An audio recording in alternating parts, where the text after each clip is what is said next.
ओम शांति। अज है 17/4/2022 दी अव्यक्त बाप दादा जी की मुरली।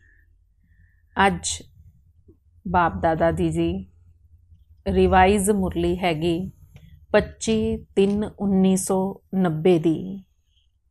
बाप दादा जी ने आख्या, सारी अनुभूतियां की प्राप्ति का आधार पवित्रता।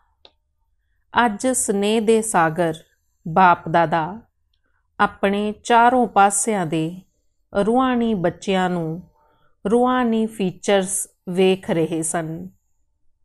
हर एक ब्राह्मण बच्चे दे फीचर विच रूहानियत सन, लेकिन नंबरवार हन, क्योंकि रूहानियत का आधार है पवित्रता। संकल्प, बोल अते कर्म विच पवित्रता दी जिन्नी जिन्नी धारणा हुंदी हन, उसी प्रमाण रूहानियत दी झलक सूरत विच विखाई देंदी हन। ब्राह्मण जीवन दी चमक पवित्रता हन। निरंतर अतींद्रिय सुख अते स्वीट साइलेंस दा आधार हन पवित्रता। पवित्रता नंबरवार सन, तो इन्नी अनुभूतियां दा प्राप्तियां भी नंबरवार हुंदियां हन। जेकर पवित्रता नंबरवार हुंदी हन तां बाप द्वारा अनुभूतियां दी प्राप्ति भी नंबरवार हुंदी हन।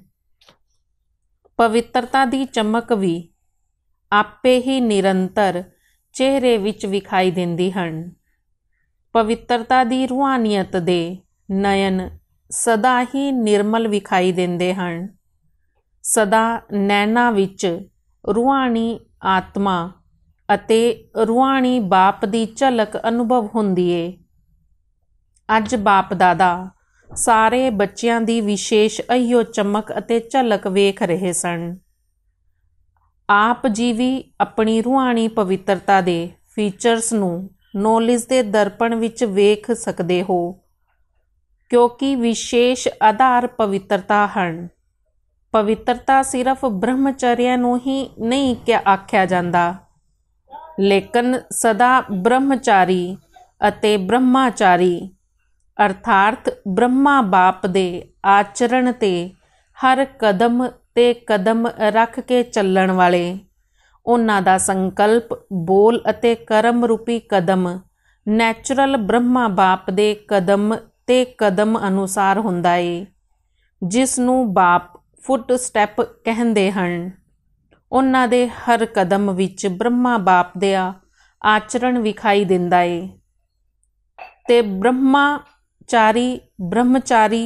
ब्रह्मचारी बनना कोई मुश्किल गल नहीं है, लेकिन यह जेड़े मन वाणी कर्म दे कदम ब्रह्माचारी हन, इस नूं चैक करन दी आवश्यकता है। जेड़े ब्रह्माचारी हन, उन्हां दा चेहरा ते चलन सदा ही अतींद्रिय अंतरमुखी सुख वाला अनुभव हुंदा है। एक हन साइंस दे साधन अते ब्राह्मण जीवन विच हन ज्ञान दे साधन। ते ब्रह्माचारी आत्मा साइंस दे साधन उत्थे ज्ञान दे साधना दे आधार ते सदा सुखी नहीं हुंदे, लेकिन साधना नूं भी अपनी साधना दे अनुसार ही कारज विच लैंदे हन। साधना नूं आधार नहीं बनांदे, लेकिन अपनी साधना दे आधार ते साधना नूं कारज विच लिआंदे ने। जिवें कोई ब्राह्मण आत्मावां कदे कदे कहंदियां हन कि सानू यह चांस नहीं मिलदा, इस गल दी सानू मदद नहीं मिलदी, यह सानू नाल अनुभव नहीं हुंदा, इसलिए साडी खुशी भी घट हो जाती है, अथवा सेवा दा खुद दा उमंग उत्साह घट हो जाता है। पहला तां बहुत अतींद्रिय सुख हुंदा है, उमंग उत्साह भी रहिंदा है। मैं अते बाबा और कुछ भी विखाई नहीं देंदा। ਲੇਕਿਨ ਮੈਜੋਰਿਟੀ 5 ਵਰਸ਼ ਤੋਂ 10 ਵਰਸ਼ਾਂ ਦੇ ਅੰਦਰ ਆਪਣੇ ਵਿੱਚ ਕਦੇ ਕਿਵੇਂ ਅਨੁਭਵ ਕਰਨੇ ਲੱਗ ਪੈਂਦੇ ਹਨ। ਇਸ ਦਾ ਕਾਰਨ ਕੀ ਹੁੰਦਾ ਏ? ਪਹਿਲੇ ਵਰਸ਼ 'ਚ 10 ਵਰਸ਼ ਵਿੱਚ ਉਮੰਗ ਉਤਸ਼ਾਹ 10 ਗੁਣਾ ਵਧਣਾ ਚਾਹੀਦਾ ਸੀ ਨਾ, ਲੇਕਿਨ ਘੱਟ ਕਿਉਂ ਹੋ ਜਾਂਦਾ ਏ? ਪਹਿਲੇ ਵਰਸ਼ ਤੋਂ 10 ਵਰਸ਼ ਵਿੱਚ ਉਮੰਗ ਉਤਸ਼ਾਹ 10 ਗੁਣਾ ਵਧਣ ਦੀ ਬਜਾਏ ਘਟਦਾ ਜਾਂਦਾ ਏ। ਉਸ ਦਾ ਕਾਰਨ ਇਹੀਓ ਹੈਗਾ ਕਿ ਸਾਧਨਾ ਦੀ ਸਥਿਤੀ ਵਿੱਚ ਰਹਿ ਕੇ ਸਾਧਨਾ ਨੂੰ ਕਾਰਜ ਵਿੱਚ ਨਹੀਂ ਲਿਆਂਦੇ। ਕੋਈ ਤਾਂ ਆਧਾਰ ਨੂੰ ਆਪਣੀ ਉੱਨਤੀ ਦਾ ਆਧਾਰ ਬਣਾ ਲੈਂਦੇ ਹਨ, ਤੇ ਆਧਾਰ ਹਿਲਦਾ ਹੈ ਤੇ ਉਮੰਗ ਉਤਸ਼ਾਹ ਵੀ ਫਿਰ ਹਿਲ ਜਾਂਦਾ ਹਨ। ਉਂਝ ਤਾਂ ਆਧਾਰ ਲੈਣਾ ਕੋਈ ਬੁਰੀ ਗੱਲ ਨਹੀਂ ਹੈਗੀ, ਲੇਕਿਨ ਆਧਾਰ ਨੂੰ ਹੀ ਫਾਊਂਡੇਸ਼ਨ ਬਣਾ ਲੈਂਦੇ ਹਨ। ਬਾਪ ਨੂੰ ਵਿੱਚੋਂ ਕੱਢ ਦਿੰਦੇ ਹਨ ਅਤੇ ਆਧਾਰ ਨੂੰ ਫਾਊਂਡੇਸ਼ਨ ਬਣਾ ਲੈਂਦੇ ਹਨ। ਇਸ ਲਈ ਹਲਚਲ ਹੁੰਦੀ ਏ। ਇਹ ਫਿਰ ਕਹਿੰਦੇ ਨੇ, ਇਹ ਹੁੰਦਾ ਤੇ ਐਵੇਂ ਹੋ ਜਾਂਦਾ, ਇਹ ਹੋ ਗਿਆ ਸੀ ਇਸ ਲਈ ਐਵੇਂ ਹੋਇਆ। ਇਹ ਤਾਂ ਬਹੁਤ ਜ਼ਰੂਰੀ ਹੈਗਾ। ਇਵੇਂ ਦੇ ਅਨੁਭਵ ਹੋਣ ਲੱਗ ਪੈਂਦੇ ਨੇ। ਸਾਧਨਾ ਅਤੇ ਸਾਧਨ ਦਾ ਬੈਲੈਂਸ ਨਹੀਂ ਰਹਿੰਦਾ।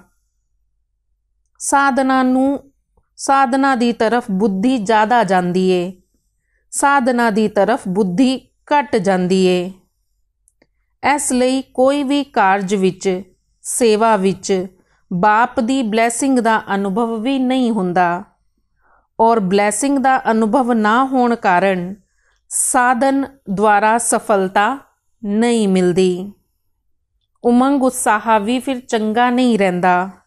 ਸਫਲਤਾ ਵੀ ਘੱਟ ਹੋ ਜਾਂਦੀ ਏ, ਉਮੰਗ ਉਤਸ਼ਾਹ ਵੀ ਘੱਟ ਜਾਂਦਾ ਏ। ਸਾਧਨਾ ਅਰਥਾਤ ਸ਼ਕਤੀਸ਼ਾਲੀ ਯਾਦ, ਨਿਰੰਤਰ ਬਾਪ ਦੇ ਦਿਲ ਦਾ ਸੰਬੰਧ, ਸਾਧਨਾ ਇਸ ਨੂੰ ਹੀ ਕਿਹਾ ਜਾਂਦਾ ਹੈ। ਸਿਰਫ ਯੋਗ ਵਿੱਚ ਬਹਿ ਜਾਣਾ ਇਹ ਸਾਧਨਾ ਨਹੀਂ ਹੈਗੀ। ਜਿਵੇਂ ਸਰੀਰ ਤੋਂ ਬਹਿੰਦੇ ਹੋ, ਉਵੇਂ ਦਿਲ ਤੋਂ, ਮਨ ਤੋਂ, ਬੁੱਧੀ ਤੋਂ ਇੱਕ ਬਾਪ ਦੀ ਤਰਫ, ਬਾਪ ਦੇ ਨਾਲ ਬਹਿ ਜਾਓ। ਸਰੀਰ ਭਲੇ ਕਿੱਥੇ ਵੀ ਬਿਹਾ ਹੈ, ਲੇਕਿਨ ਮਨ ਨੂੰ ਇੱਕ ਤਰਫ, ਬੁੱਧੀ ਨੂੰ ਦੂਜੀ ਤਰਫ ਨਾ ਜਾਣ ਦਿਓ। ਦਿਲ ਵਿੱਚ ਔਰ ਕੁਝ ਆ ਰਿਹਾ ਹੈ, ਬੁੱਧੀ ਔਰ ਕਿਤੇ ਜਾ ਰਹੀ ਹੈ। ਇਸ ਨੂੰ ਸਾਧਨਾ ਨਹੀਂ ਕਿਹਾ ਜਾਂਦਾ। ਮਨ, ਬੁੱਧੀ, ਦਿਲ ਅਤੇ ਸਰੀਰ ਚਾਰਾਂ ਨੂੰ ਨਾਲ ਰੱਖਣਾ, ਬਾਪ ਦੇ ਨਾਲ ਸਮਾਨ ਸਥਿਤੀ ਵਿੱਚ ਰਹਿਣਾ, ਇਹੀਓ ਯਥਾਰਥ ਸਾਧਨਾ ਹਨ। ਜੇਕਰ ਯਥਾਰਥ ਸਾਧਨਾ ਨਹੀਂ ਹੁੰਦੀ ਤਾਂ ਫਿਰ ਆਰਾਧਨਾ ਚਲਦੀ ਏ। ਪਹਿਲੇ ਵੀ ਸੁਣਾਇਆ ਸੀ, ਕਦੇ ਤਾਂ ਯਾਦ ਕਰਦੇ ਹਨ, ਲੇਕਿਨ ਕਦੇ ਫਿਰ ਫਰਿਆਦ ਕਰਦੇ ਹਨ। ਯਾਦ ਵਿੱਚ ਫਰਿਆਦ ਦੀ ਜ਼ਰੂਰਤ ਨਹੀਂ ਹੁੰਦੀ। ਸਾਧਨਾ ਵਾਲਿਆਂ ਦਾ ਆਧਾਰ ਸਦਾ ਬਾਪ ਹੀ ਹੁੰਦਾ ਏ, ਔਰ ਜਿੱਥੇ ਬਾਪ ਹੁੰਦਾ ਹੈ ਉੱਥੇ ਸਦਾ ਬੱਚਿਆਂ ਦੀ ਉੜਤੀ ਕਲਾ ਹੁੰਦੀ ਏ। ਘੱਟ ਨਹੀਂ ਹੋਣਗੇ, ਲੇਕਿਨ ਅਨੇਕ ਗੁਣਾ ਵਧਣਗੇ। ਕਦੇ ਉੱਤੇ ਕਦੇ ਨੀਚੇ, ਇਸ ਵਿੱਚ ਥਕਾਵਟ ਹੁੰਦੀ ਏ। ਆਪ ਜੀ ਨੂੰ ਕੋਈ ਵੀ ਹਲਚਲ ਦੇ ਸਥਾਨ ਤੇ ਬੈਠੋ ਤੇ ਕੀ ਹੋਵੇਗਾ? ਜਿਵੇਂ ਟ੍ਰੇਨ 'ਚ ਬਹਿੰਦੇ ਨੇ, ਟ੍ਰੇਨ ਬਹੁਤ ਹਿਲਦੀ ਏ, ਹਿੱਲਣ ਨਾਲ ਥਕਾਵਟ ਹੁੰਦੀ ਏ। ਕਦੇ ਬਹੁਤ ਉਮੰਗ ਉਤਸ਼ਾਹ ਵਿੱਚ ਉੜਦੇ ਹਨ, ਕਦੇ ਵਿੱਚ ਹੀ ਰਹਿ ਜਾਂਦੇ ਹਨ, ਕਦੀ ਨੀਚੇ ਆ ਜਾਂਦੇ ਹਨ, ਤੇ ਹਲਚਲ ਹੋ ਗਈ ਨਾ, ਇਸ ਲਈ ਥੱਕ ਜਾਂਦੇ ਹਨ ਜਾਂ ਬੋਰ ਹੋ ਜਾਂਦੇ ਹਨ। ਫਿਰ ਸੋਚਦੇ ਹਨ ਕਿ ਐਵੇਂ ਹੀ ਚੱਲਣਾ ਪਵੇਗਾ। ਲੇਕਿਨ ਜੋ ਸਾਧਨਾ ਦੁਆਰਾ ਬਾਪ ਜੀ ਦੇ ਨਾਲ ਚੱਲਦੇ ਹਨ, ਉਹਨਾਂ ਦੇ ਲਈ ਸੰਗਮ ਯੁੱਗ ਤੇ ਸਦਾ ਹਰ ਦਿਨ ਨਇਆ ਅਨੁਭਵ ਹੁੰਦਾ ਹੈ। ਹਰ ਘੜੀ, ਹਰ ਸੰਕਲਪ ਵਿੱਚ ਨਵੀਨਤਾ ਵਿਖਾਈ ਦਿੰਦੀ ਏ, ਕਿਉਂਕਿ ਹਰ ਕਦਮ ਵਿੱਚ ਉੜਤੀ ਕਲਾ ਅਰਥਾ ਪ੍ਰਾਪਤੀ ਦੀ ਪ੍ਰਾਪਤੀ ਹੀ ਹੁੰਦੀ ਏ। ਹਰ ਸਮਾਂ ਪ੍ਰਾਪਤੀ ਹੈ। ਸੰਗਮ ਯੁੱਗ ਵਿੱਚ ਹਰ ਸਮਾਂ ਬਾਪ ਵਰਸੇ ਅਤੇ ਵਰਦਾਨ ਦੇ ਰੂਪ ਵਿੱਚ ਪ੍ਰਾਪਤੀਆਂ ਹੁੰਦੀਆਂ ਨੇ ਔਰ ਪ੍ਰਾਪਤੀਆਂ ਵਿੱਚ ਹੀ ਖੁਸ਼ੀ ਹੁੰਦੀ ਏ ਔਰ ਖੁਸ਼ੀ ਵਿੱਚ ਉਮੰਗ ਉਤਸ਼ਾਹ ਵੱਧਦਾ ਏ, ਘੱਟ ਨਹੀਂ ਹੁੰਦਾ। ਚਾਹੇ ਮਾਇਆ ਵੀ ਆਵੇ ਤਾਂ ਵੀ ਵਿਜयी ਬਣਨ ਦੀ ਖੁਸ਼ੀ ਹੋਵੇਗੀ, ਕਿਉਂਕਿ ਮਾਇਆ 'ਤੇ ਵਿਜੈ ਪ੍ਰਾਪਤ ਕਰਨ ਦੇ ਲਈ ਨੌਲੇਜਫੁੱਲ ਬਣ ਗਏ ਹਾਂ। ਤਾਂ 10 ਸਾਲ ਵਾਲਿਆਂ ਨੂੰ 10 ਗੁਣਾ, 20 ਸਾਲ ਵਾਲਿਆਂ ਨੂੰ 20 ਗੁਣਾ ਹੋ ਰਿਹਾ ਹੈ। ਤਾਂ ਕਹਿਣੇ ਵਿੱਚ ਐਵੇਂ ਹੀ ਆਂਦਾ ਹੈ, ਲੇਕਿਨ ਹੈ ਤਾਂ ਅਨੇਕ ਗੁਣਾ। ਹੁਣ ਇਸ ਵਰਸ਼ ਕੀ ਕਰਨਗੇ? ਉਮੰਗ ਉਤਸ਼ਾਹ ਤੇ ਬਾਪ ਦੁਆਰਾ ਮਿਲੀ ਹੋਈ ਆਪ ਦੀ ਆਪਣੀ ਹੀ ਜਾਇਦਾਦ ਹਨ। ਬਾਪ ਦੀ ਪ੍ਰੋਪਰਟੀ ਨੂੰ ਆਪਣਾ ਬਣਾ ਲਿਆ ਸਨ ਤਾਂ ਪ੍ਰੋਪਰਟੀ ਨੂੰ ਵਧਾਇਆ ਜਾਂਦਾ ਹੈ, ਇਹ ਘੱਟ ਕੀਤਾ ਜਾਂਦਾ ਹੈ। ਇਸ ਵਰਸ਼ ਵਿਸ਼ੇਸ਼ 4 ਤਰ੍ਹਾਂ ਦੀ ਸੇਵਾ 'ਤੇ ਅਟੈਂਸ਼ਨ ਦੇਵਾਂਗੇ, ਅੰਡਰਲਾਈਨ ਕਰਾਂਗੇ। ਪਹਿਲਾ ਨੰਬਰ ਹੈ ਖੁਦ ਦੀ ਸੇਵਾ, ਦੂਜਾ ਨੰਬਰ ਹੈਗਾ ਵਿਸ਼ਵ ਦੀ ਸੇਵਾ, ਤੀਜਾ ਨੰਬਰ ਹੈਗਾ ਮਨਸਾ ਸੇਵਾ, ਇੱਕ ਹੈ ਵਾਣੀ ਦੁਆਰਾ ਸੇਵਾ ਔਰ ਦੂਜੀ ਮਨਸਾ ਸੇਵਾ ਵੀ ਵਿਸ਼ੇਸ਼ ਸਨ ਔਰ ਚੌਥੀ ਹੈ ਯੱਗ ਸੇਵਾ। ਚਾਹੇ ਜਿੱਥੇ ਵੀ ਹੋ, ਜਿਸ ਵੀ ਸੇਵਾ ਸਥਾਨ 'ਤੇ ਹੋ, ਉਹ ਸਭ ਸੇਵਾ ਸਥਾਨ ਯੱਗ ਕੁੰਡ ਹਨ। ਐਵੇਂ ਨਹੀਂ ਕਿ ਸਿਰਫ ਮਧੂਬਨ ਹੀ ਯੱਗ ਹਨ। ਆਪ ਦੇ ਸਾਰੇ ਸੇਵਾ ਸਥਾਨ ਯੱਗ ਨਹੀਂ ਸਨ ਤਾਂ ਯੱਗ ਸੇਵਾ ਅਰਥਾਤ ਕਰਮਣਾ ਦੁਆਰਾ ਕੁਝ ਨਾ ਕੁਝ ਸੇਵਾ ਜ਼ਰੂਰ ਕਰਨੀ ਚਾਹੀਦੀ ਏ। ਬਾਪ ਦਾਦਾ ਦੇ ਕੋਲ ਸੇਵਾ ਦੇ 3 ਪ੍ਰਕਾਰ ਦੇ ਖਾਤੇ ਸਭ ਦੇ ਜਮ੍ਹਾਂ ਹੁੰਦੇ ਨੇ, ਮਨਸਾ, ਵਾਚਾ ਅਤੇ ਕਰਮਣਾ, ਤਨ, ਮਨ ਅਤੇ ਧਨ। ਕਈ ਬ੍ਰਾਹਮਣ ਸੋਚਦੇ ਹਨ ਅਸੀਂ ਤਾਂ ਧਨ ਤੋਂ ਸਹਿਯੋਗੀ ਨਹੀਂ ਬਣ ਸਕਦੇ, ਸੇਵਾ ਨਹੀਂ ਕਰ ਸਕਦੇ, ਕਿਉਂਕਿ ਅਸੀਂ ਤਾਂ ਸਮਰਪਣ ਹਾਂ, ਧਨ ਕਮਾਉਂਦੇ ਹੀ ਨਹੀਂ ਤੇ ਧਨ ਤੋਂ ਸੇਵਾ ਕਿਵੇਂ ਕਰਾਂਗੇ। ਲੇਕਿਨ ਸਮਰਪਿਤ ਆਤਮਾ ਜੇਕਰ ਯੱਗ ਦੇ ਕਾਰਿਆ ਵਿੱਚ ਏਕਾਨਾਮੀ ਕਰਦੀ ਏ, ਆਪਣੇ ਉੱਤੇ ਅਟੈਂਸ਼ਨ ਦੇ, ਜਿਵੇਂ ਧਨ ਦੀ ਇਕਾਨੋਮੀ ਕੀਤੀ, ਉਹ ਇਕਾਨੋਮੀ ਵਾਲਾ ਧਨ ਆਪਣੇ ਨਾਂ 'ਤੇ ਜਮ੍ਹਾਂ ਹੋ ਜਾਂਦਾ ਹੈ। ਇਹ ਸੂਖਸ਼ਮ ਖਾਤਾ ਹਨ। ਜੇਕਰ ਕੋਈ ਨੁਕਸਾਨ ਕਰਦੇ ਹਨ ਤੇ ਖਾਤੇ ਵਿੱਚ ਬੋਝ ਜਮ੍ਹਾਂ ਹੁੰਦਾ ਹਨ। ਏਕਾਨਾਮੀ ਕਰਦੇ ਤਾਂ ਉਸ ਦੇ ਧਨ ਦੇ ਖਾਤੇ ਵਿੱਚ ਜਮ੍ਹਾਂ ਹੁੰਦੇ ਹਨ। ਯੱਗ ਦਾ ਇੱਕ ਕਣਾ ਮੋਹਰ ਦੇ ਸਮਾਨ ਹਨ। ਜੇਕਰ ਯੱਗ ਦੀ ਦਿਲ ਤੋਂ ਏਕਾਨੋਮੀ ਕਰਦੇ ਹੋ ਤੇ ਉਸ ਦੀ ਮੋਹਰਾਂ ਇਕੱਠੀ ਹੁੰਦੀ ਰਹਿੰਦੀਆਂ ਹਨ। ਦੂਜੀ ਗੱਲ, ਜੇਕਰ ਸਮਰਪਿਤ ਆਤਮਾਵਾਂ ਸੇਵਾ ਦੁਆਰਾ ਦੂਜਿਆਂ ਦੇ ਧਨ ਨੂੰ ਸਫਲ ਕਰਾਂਦੀ ਏ, ਉਸ ਦਾ ਵੀ ਉਸ ਨੂੰ ਸ਼ੇਅਰ ਮਿਲਦਾ ਹੈ। ਇਸ ਲਈ ਸਾਰਿਆਂ ਨੂੰ 3 ਪ੍ਰਕਾਰ ਦੇ ਖਾਤੇ ਹਨ।